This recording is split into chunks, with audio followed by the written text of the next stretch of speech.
कृतांत में आपका स्वागत है। आज हम एक ऐसी कहानी में उतरने वाले हैं जिसमें भक्ति है, कमाल की रणनीति है और है असीम शक्ति। तो लंका के बागों में सीता जी से मिलने के बाद एक दूत के तौर पर हनुमान जी का काम तो पूरा हो गया था, लेकिन उनका असली मिशन वो तो अब शुरू होना था। ये सीता जी के आखिरी शब्द थे, बिल्कुल बेबसी में कहे हुए, और इन शब्दों ने हनुमान जी के पूरे मिशन का मकसद ही बदल दिया। अब ये सिर्फ एक संदेश नहीं था, ये जिंदगी और मौत की एक दौड़ बन चुका था। तो सीता जी ने राम जी के लिए एक पक्के सबूत के तौर पर हनुमान जी को अपनी चूड़ामणि दी। अब ये सिर्फ कोई गहना नहीं था, ये इस बात का सबूत था कि हाँ, हनुमान जी उन तक पहुंच गए हैं। और इस चूड़ामणि का महत्व समझना बहुत जरूरी है। देखिए, ये सिर्फ एक गहना नहीं था, ये उम्मीद का एक प्रतीक था, एक वादा था, और सबसे बढ़कर राम जी को लंका पर हमला करने के लिए उकसाने वाला एक बहुत ही शक्तिशाली इशारा था।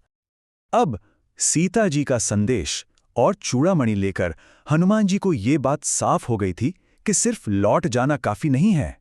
अगर सीता जी को बचाना है तो लंका की नींव हिलानी पड़ेगी। चलिए, इसको थोड़ा गहराई से समझते हैं। हनुमान जी सिर्फ ताकतवर नहीं थे, वो एक बेहतरीन रणनीतिकार भी थे। उन्होंने सोचा, साम मतलब शांति से बात करना इन राक्षसों के साथ तो बेकार है। दान यानी कोई तोहफा देना, अरे वो तो पहले से ही अमीर हैं। और भेद यानी उनमें फूट डालना नामुमकिन, वो तो अपनी ताकत के घमंड में एक साथ खड़े हैं। तो फिर रास्ता क्या बचा? सिर्फ एक दंड यानी बल का प्रदर्शन, एक ऐसा प्रदर्शन जो रावण के कभी न हारने वाले वहम को तोड़कर रखते। और ये सिर्फ तोड़फोड़ नहीं थी, ये एक सोची समझी मनोवैज्ञानिक चाल थी। इस प्लान के 3 हिस्से थे। पहला, रावण को उकसाओ। दूसरा, दुश्मन की असली ताकत को समझो। और तीसरा, एक ऐसा संदेश दो जिसे लंका कभी कभी ना भूल पाए। और बस हनुमान जी ने अपना सारा गुस्सा उस खूबसूरत अशोक वाटिका पर उतार दिया। एक एक पेड़ जड़ से उखाड़ फेंका, फव्वारे, महल, सब कुछ चकनाचूर कर दिया। मकसद बिल्कुल साफ था, रावण का ध्यान अपनी तरफ खींचना। और रावण का जवाब बहुत तेज और बहुत भयानक था। उसने कोई छोटी मोटी टुकड़ी नहीं भेजी, उसने भेजे पूरे 80,000 80,000 किंकर राक्षस। लेकिन हनुमान जी के गुस्से के आगे वो 80,000 भी 8 जैसे थे। उन्होंने बस गेट से एक लोहे का खंभा उखाड़ा और अकेले ही उस पूरी की पूरी सेना को खत्म कर दिया। अब रावण सच में चौंक गया था। उसे समझ आ गया कि ये कोई मामूली वानर नहीं है, ये तो कुदरत का कोई कहर है। तो अब असली मुकाबला शुरू हुआ।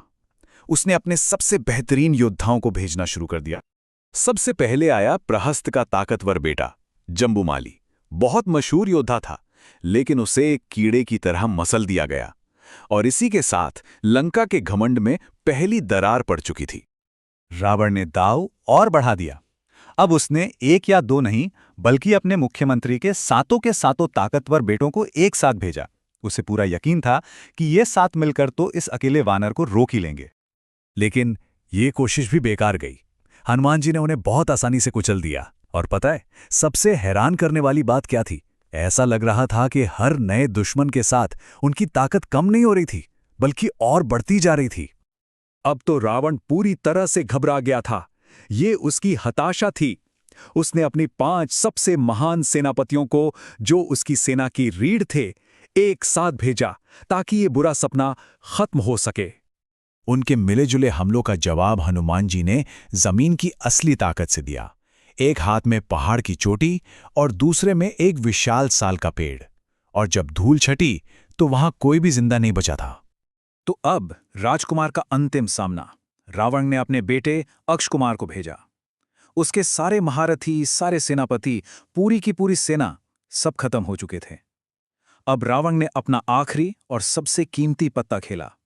उसने भेजा अपने ही बेटे को, युवा, होनहार और बहुत ही खतरनाक राजकुमार अक्षकुमार। और पता है, यहां एक बहुत ही दिलचस्प बात है। वो है हनुमान जी का नजरिया। लड़ाई से पहले उन्होंने मनी मन उस जवान राजकुमार के हुनर और उसकी बहादुरी की इज्जत की। और इसी वजह से ये लड़ाई सिर्फ एक जंग नहीं, बल्कि एक ट्रेजेडी बन गई। लड़ाई शुरू होते ही अक्षय कुमार आसमान में छा गया। उसने तीरों की ऐसी बारिश की कि साबित कर दिया कि वो रावण का बेटा क्यों है। लेकिन तभी लड़ाई का पासा पलट गया। हनुमान जी की बेहिसाब ताकत अक्षय के हुनर पर भारी पड़ गई। और फिर सिर्फ और सिर्फ ताकत का एक ऐसा भयानक प्रदर्शन हुआ।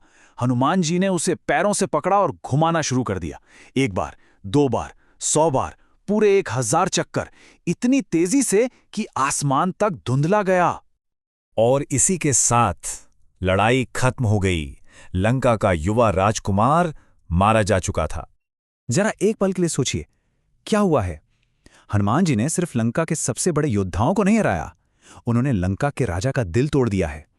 तो अब सवाल यह नहीं है कि रावण अगला राक्षस भेजेगा या नहीं, सवाल यह है कि वो किसे भेजेगा। जब आपके सारे बेहतरीन योद्धा मारे जा चुके हों, तब आप कैसा राक्षस भेजते हैं?